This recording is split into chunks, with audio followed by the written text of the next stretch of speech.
Welcome to Not This, Not That, where we push our boundaries of understanding and perception. I am your host, Reverend Patricia Caginello, and I invite you to join me as we open to the possibility that things may not be exactly as you believe, as you've been told, that there could be more, that in our collective consciousness is the potential for the all. You can find Not This, Not That on the Sacred Stories podcast on sacredstoriesmedia.com and on iTunes and all streaming services. Click to subscribe and join us each show. Today we are expanding our boundaries of understanding on the topic of the dark night of the soul. We have the pleasure of speaking with J.S. Drake, author of the poetry book, May I Only Leave Rose Petals. Poetry has been a way for Jessica to find hope, strength, and light in the face of great loss, abuse, and heartache. There have been many times in her life where she has contemplated suicide, and poetry is her way to cope and connect with her higher power.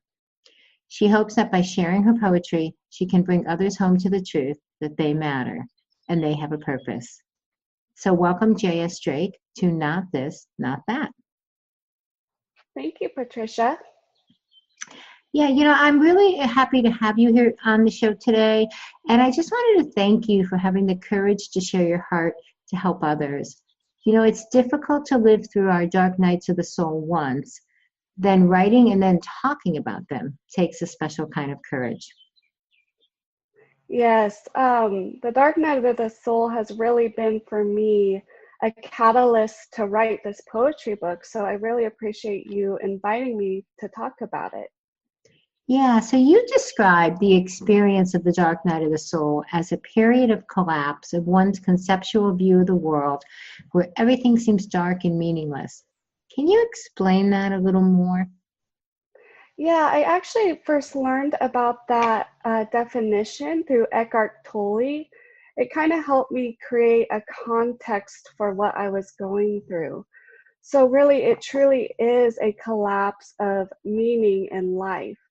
You feel like your life has a deep sense of meaninglessness and nothing makes sense anymore. And it feels like there's no purpose to anything. And so it's kind of like a deep depression. And it's a place many people often wonder whether their lives are worthwhile or not. And that's where I face these suicidal thoughts or thoughts of just not wanting to be here. So, your experience of the dark night of the soul, can you share a little bit more about it? Yeah. So my dark night of the soul, I first lost my best friend at the age of 16 years old. And that's kind of where I see the shift of when I first started experiencing the collapse of meaning. I really felt lost at that time. And I grieved, of course, but in that time in my life, I was really just a teenager and really trying to figure out life. And consequently, I went down a darker path of using alcohol to cope with my emotions and stuffing down my feelings. And then it really came to be where I experienced these, like I would describe them, anger attacks. And so they just filled me with a lot of anger and grief, and I didn't know how to deal with it. So I took it out like on my body through cutting, through just kind of helping getting that emotional pain out. And it brought me to a brink of despair in my life. And that's what I call the dark night of the soul. Thank you for sharing that.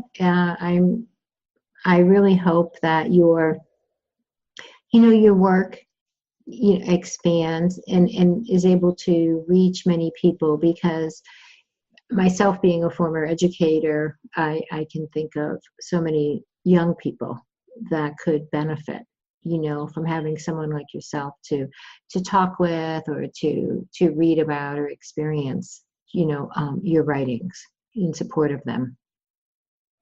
Yes, and that's why I went to actually be a counselor as well, is because of these experiences that brought me to this brink of despair within myself and meaninglessness.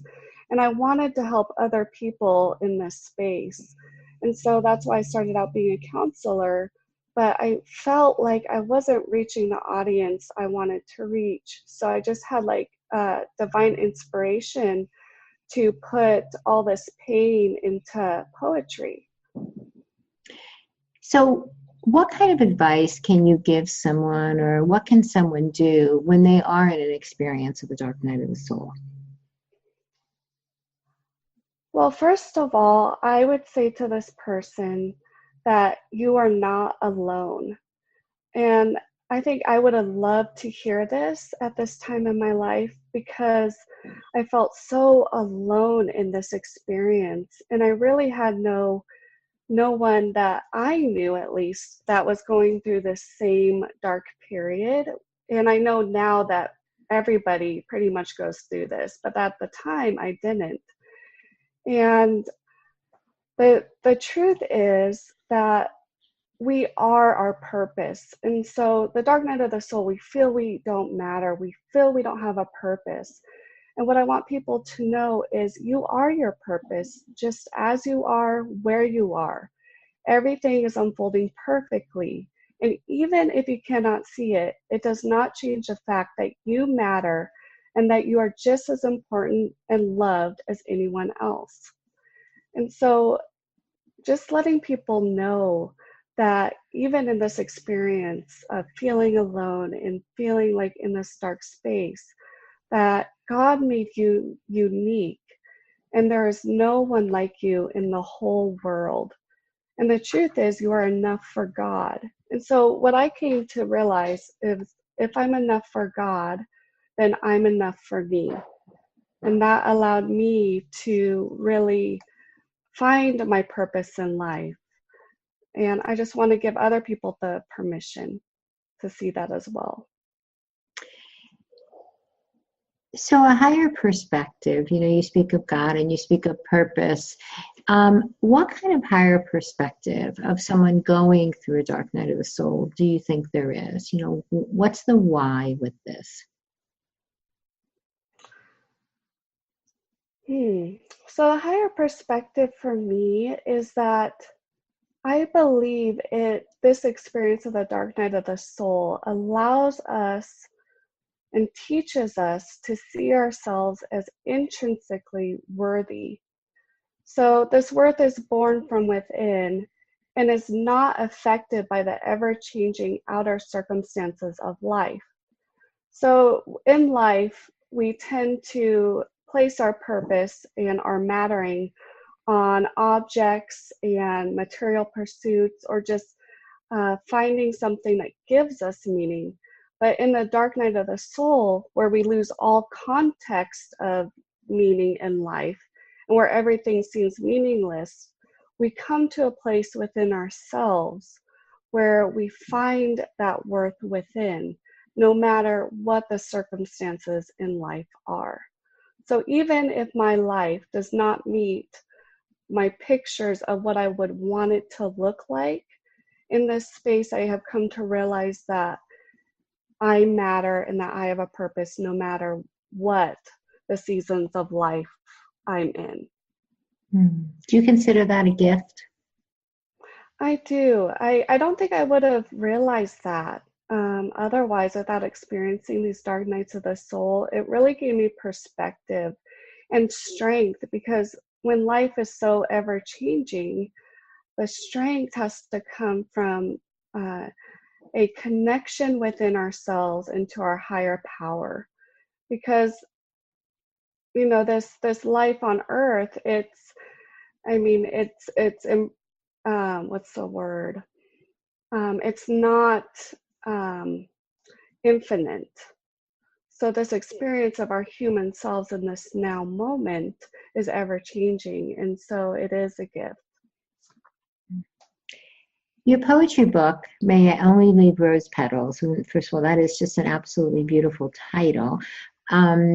First, tell me how the book came to be titled that, and then tell me how it portrays the journey of the dark night of the soul. So I first wanted to call my book The Light That Cannot Ever Be Extinguished, which I thought was a very beautiful title as well. But I just felt like the energy of that title, it just felt off. And that's one of my poems is called The Light That Can Never Be Extinguished. But I was doing some meditation one day when I was thinking of what the book should be called. And also, I have a guru, Louis Dardemfrey, who I admire and who says that wherever we walk, may we only leave a trail of rose petals. So that in that meditation, that came in, and I was like, instantly, may I only leave rose petals came to be, and it just felt right. Because And then, I'm sorry, what does that mean to you? May I only leave rose petals?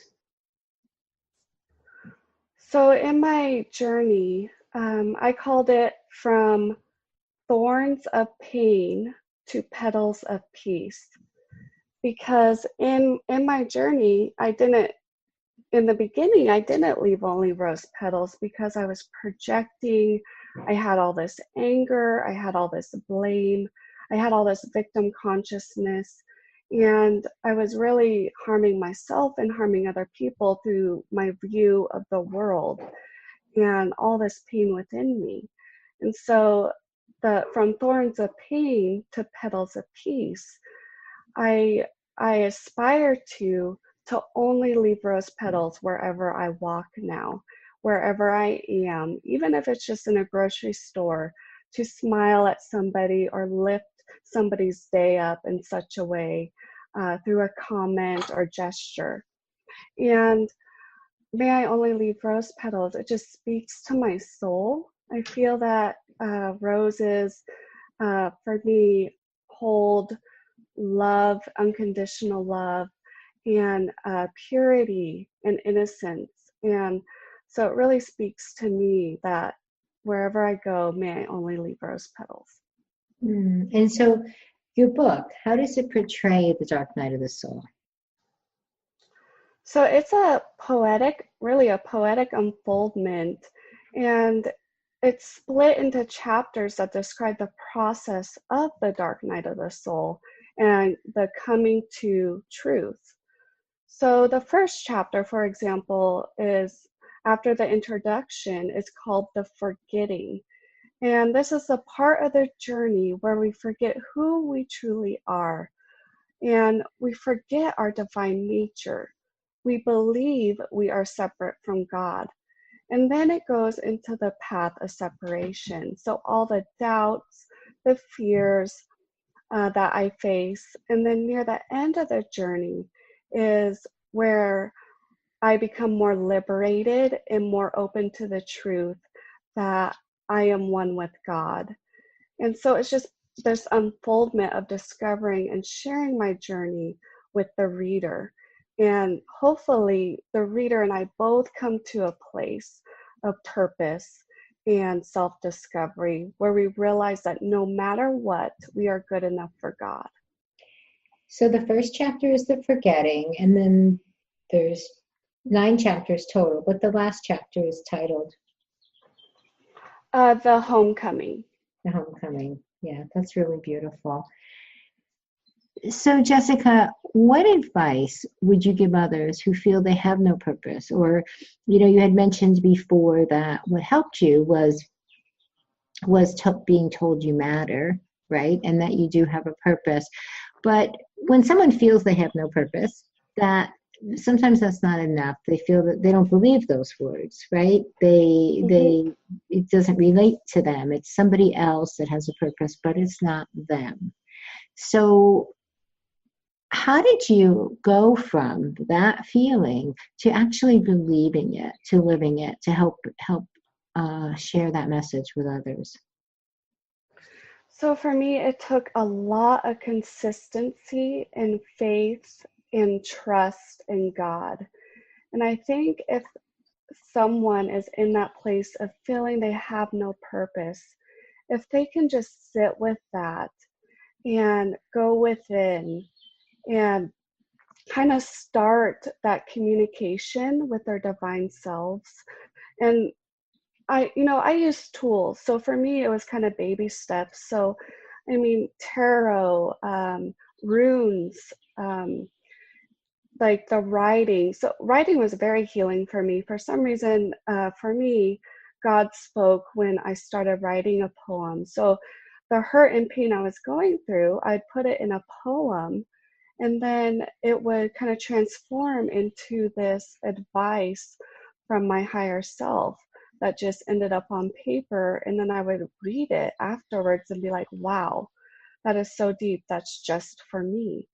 And so for a person who's in that place, finding that way for them, that it's kind of their own language, whatever that is, if they can find that and start to foster that within themselves, then it will kind of create that dialogue with God and the divine, and they'll find the truth in their experience. So the untruth for me was that I didn't matter, that I didn't have a purpose, and that comes from our experiences in life. And so we just have to be really diligent in taking down those falsehoods and bringing them to the light within ourselves, because we have that power. And I think for me, I had to believe I had that power. And that just takes time and using our, being willing to connect to our inner selves. That's the hard part, is the person has to be willing to connect and face their shadows. So your book is May I Only Leave Rose Petals, and as you said, it portrays the journey of the dark night of the soul, and it has some very beautiful writings in it. And so I encourage everyone to check it out, and also to follow J.S. Drake. You're on social media. Can you share where people can find your book and how they can connect with you? Yes, so I have a Facebook page. May I Only Leave Rose Petals. You can type that in the search bar, or just look up my name, J.S. Drake. And I also have an Instagram page at May I Only Leave Rose Petals. And my book is on Amazon and other online bookstores as well. So thank you very much for being with us today, Jessica. This is, I again just want to acknowledge, your courage and your heart to not only experience the pain and the heartache and the heartbreak once, but to have the courage to be able to write it and then share with others, and hoping to help others along the way. Yes, thank you. My pleasure, Patricia. Thank you so much for having me. So, and thank you to our listeners. I am your host, Reverend Patricia Caginello, and you have been listening to Not This, Not That, available on Sacred Stories Podcast.